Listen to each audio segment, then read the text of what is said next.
বাংলাদেশের প্রধান দুটি রাজনৈতিক দলের একটি বিএনপি। মোট 3বার দেশ শাসন করা দলটি ক্ষমতার বৃত্তের বাইরে অর্থাৎ রাজপথে কিংবা আলোচনার টেবিলে সৃষ্টি হয়নি, বরং রাষ্ট্র ক্ষমতার চূড়ায় থাকা একজন অরাজনৈতিক ব্যক্তির দ্বারা এর জন্ম হয়। স্বাভাবিক প্রক্রিয়ার বাইরে গিয়ে সাবেক রাষ্ট্রপতি ও সেনাপ্রধান জিয়াউর রহমানের হাত ধরে বিএনপির জন্ম।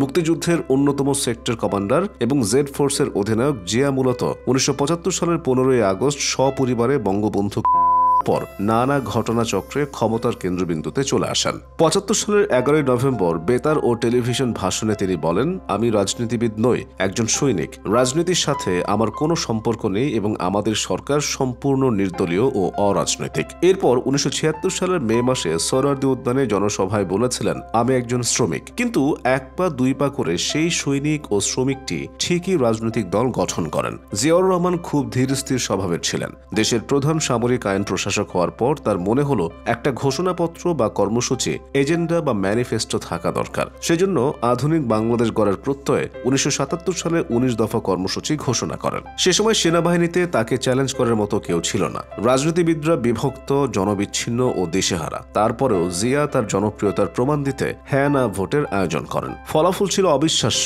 তৎকালীন নির্বাচন কমিশন জানায় 98.9% জিয়ার পক্ষে রায় দিয়েছে। এরপর জিয়া তার উপদেষ্টা পরিষদ গঠন করেন। উপদেষ্টা মণ্ডলীতে সামরিক ব্যক্তিদের পাশাপাশি কিছু জনপ্রিয় অসামরিক ব্যক্তিবর্গকেও যোগ করলেন। জাহাঙ্গীরনগর বিশ্ববিদ্যালয়ের সাবেক উপাচার্য এবং সে সময়ের জনপ্রিয় লেখক সৈয়দ আলী আহসান, ঢাকা বিশ্ববিদ্যালয়ের আইবি এর অধ্যাপক মোজাফফর আহমদ এবং রাজশাহী বিশ্ববিদ্যালয়ের সাবেক উপাচার্য মোহাম্মদ শামসুল হক সহ আরো বহুজন।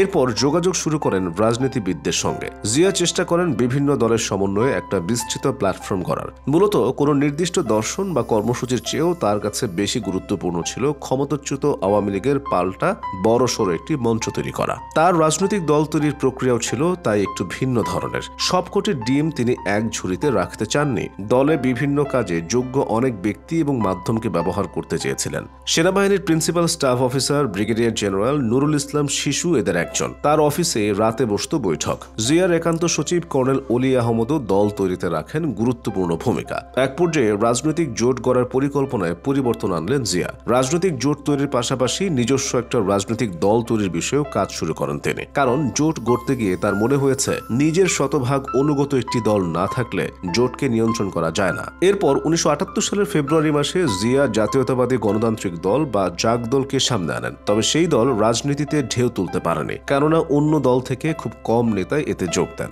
এরপর 1978 সালের 1 মে জিয়াউর রহমানকে চেয়ারম্যান করে ঘোষণা করা হয় জাতীয়তাবাদী ফ্রন্ট। এর মাধ্যমে সেনাবাহিনীর প্রধান থেকে তিনি পুরোদস্তুর রাজনীতিবিদ বনে গেলেন। কিন্তু জিয়ার মধ্যে রাজনৈতিক ভাবটা ছিল না। রাজনীতিবিদদের মাঝে ঘাটে বক্তৃতা দিয়ে বেড়াতে হয়, হাতের তর্জনে তুলে গর্জন করতে হয়। সেনাপ্রধান জিয়া তো এসবে পারদর্শী নন। উল্টো বাংলা লেখা, পড়া বা বলাতেই পুরোপুরি সাবলীল ছিলেন না তিনি। এমনকি বাংলা বক্তৃতা উর্দুতে লিখে নিয়ে যেতেন। এই ঘাটতি পূরণ করে দুই রাজনীতিক মোখলেসুর রহমান এবং জাদু মিয়া অন্য কৌশলে তাকে জনতার কাতারে নামান। জিয়াউর রহমান এক নাগারে 20 থেকে 30 মাইল হাঁটতে পারতেন। সেটিকে কাজে লাগানো হলো।